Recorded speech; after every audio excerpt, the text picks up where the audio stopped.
for the Angolan racing driver. See Ricardo Teixeira. Ricardo "Terra" Teixeira was president of the Brazilian Football Confederation from January 16, 1989 to March 12, 2012. In July 2012, a Swiss prosecutor's report revealed that, during his tenure on FIFA's executive committee, he and his former father-in-law Joao Havelange took more than $41 million in bribes in connection with the award of World Cup marketing rights. Life and career. Born in Carlos Chagas, Minas Gerais, Ricardo Teixeira married Lucia Havelange, the daughter of Joao Havelange. They divorced in 1997 after almost 30 years of marriage. His son, Ricardo Teixeira Havelange, born in 1974, bears his mother's last name, opposing the Brazilian custom. In 1989, Teixeira was first elected the president of CBF, succeeding Octavio Pinto Guimarães and defeating Nabi Abichedid, the president of Federa São Paulista de Futebol at the time. BBC journalist Tim Vickery has suggested that he would not have been elected had he not at the time been the son-in-law of vastly influential former FIFA boss Joao Havelange.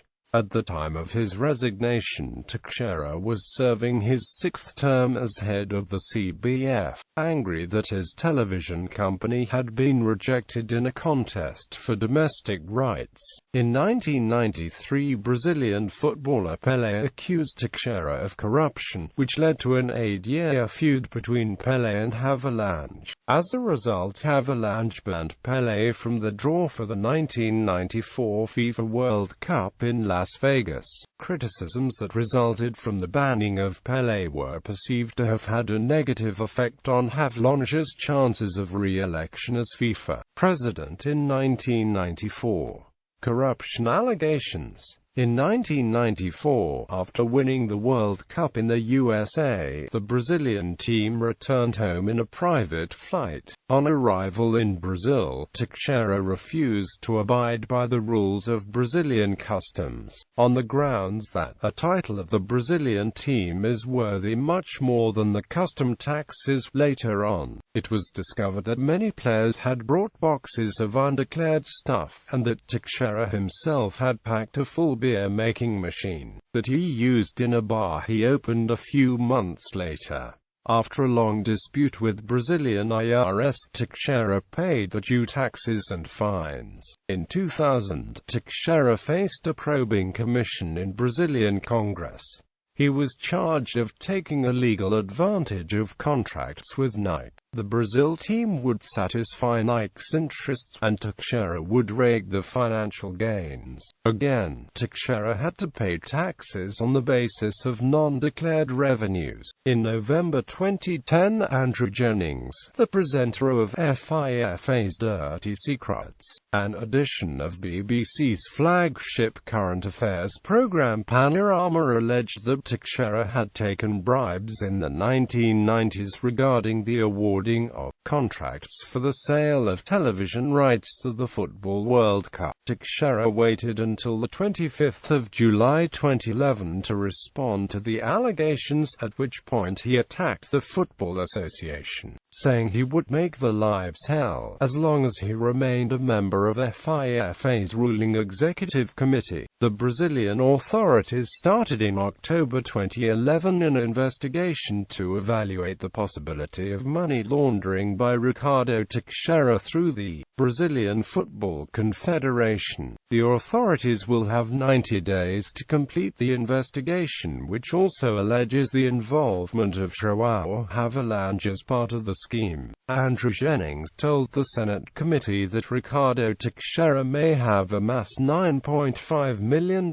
in bribes from now-defunct FIFA marketing firm ASL. In July 2012, after protracted court proceedings, Havelange and Teixeira were named as beneficiaries of bribes from ASL. A document released by a prosecutor in the canton of Zug revealed that from 1992 to 2000, Havelange and Teixeira were paid 41 million Swiss francs by ASL. At the time of the payment of the bribes, commercial bribery was not a crime in Switzerland. In 1997, as president of FIFA, Havelange had granted ISL-FIFA's exclusive marketing rights and exclusive TV and radio rights to the 2002 and 2006 World Cups. In 1998, ISL paid FIFA 200 million Swiss francs for the marketing rights and $1.4 billion for the TV rights.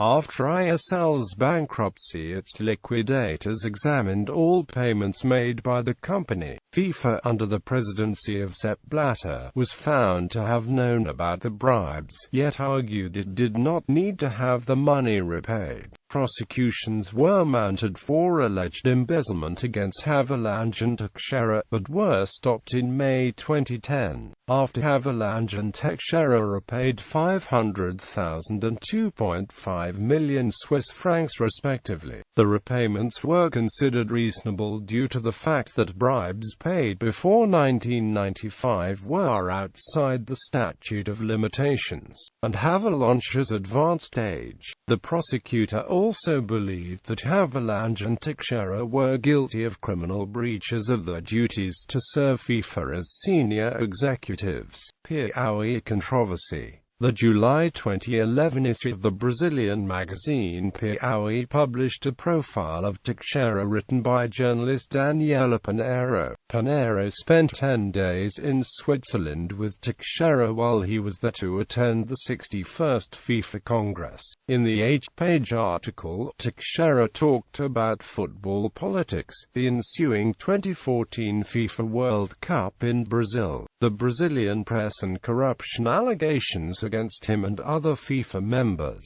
During the course of the interviews, he brushed off the accusations with profanities and boasted he was able to do whatever he wanted during the 2014 World Cup, including denying press credentials to those who are critical of him or changing match schedules at his own pleasure. All of Teixeira's declarations were later confirmed by Rodrigo Paiva, head of public relations for the Brazilian Football Confederation. The remarks stirred a lot of controversy in both the Brazilian press and Brazilian society, and sparked the Twitter campaign #ForRicardo Teixeira.